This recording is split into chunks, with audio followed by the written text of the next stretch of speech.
Всем привет! АвтоВАЗ не вернется к работе. Простой снова продлен. Причиной по-прежнему является дефицит компонентов для производства машин. Зато для удешевления антикризисной гранты предложено вместо заднего стекла поставить фанерку, а покраску авто продавать как доп. Опцию. Но перед тем, как рассказать все подробности, прошу вас подписаться на канал и поставить лайк прямо сейчас. За это в конце с меня не смешной анекдот.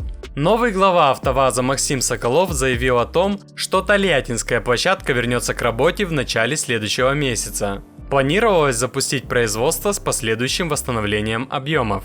Однако волжский автогигант в очередной раз продлил режим простоя еще на неделю. Об этом свидетельствует приказ по предприятию. Простой продлится минимум до 3 июня. Соответственно, ближайший запуск сборки продукции должен состояться только 6 июня. Кстати, с этого же дня обещают начать собирать первую партию упрощенных версий Лада Гранта. Все вошедшие в нее машины отправятся к дилерам, чтобы те могли подробнее познакомиться с их оснащением, а точнее с отсутствием оснащения, и иметь возможность лично демонстрировать новые комплектации и впаривать их клиентам. Как вы уже знаете, антикризисная Лада Гранта будет продаваться без усилителя руля и подушек безопасности, минимум за 600 тысяч рублей.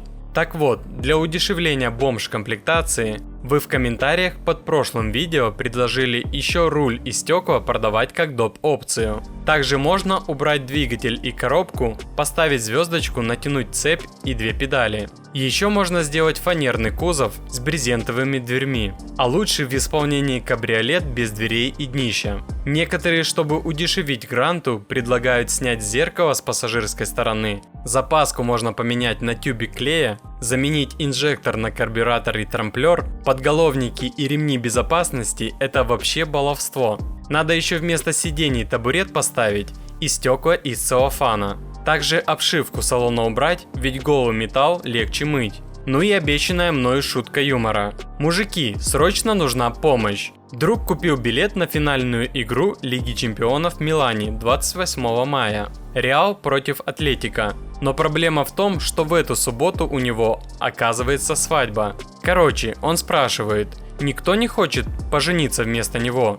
Фото невесты может выслать в личку. А на этом все. Буду держать вас в курсе всех событий. Очень интересно узнать ваше мнение по этому поводу. Как еще удешевить Гранту? Давайте пообщаемся и подискутируем. И не забудьте за мою работу поставить свой царский лайк, подписаться на канал и нажать на колокольчик. И самое главное, мира вашим семьям и мыслям.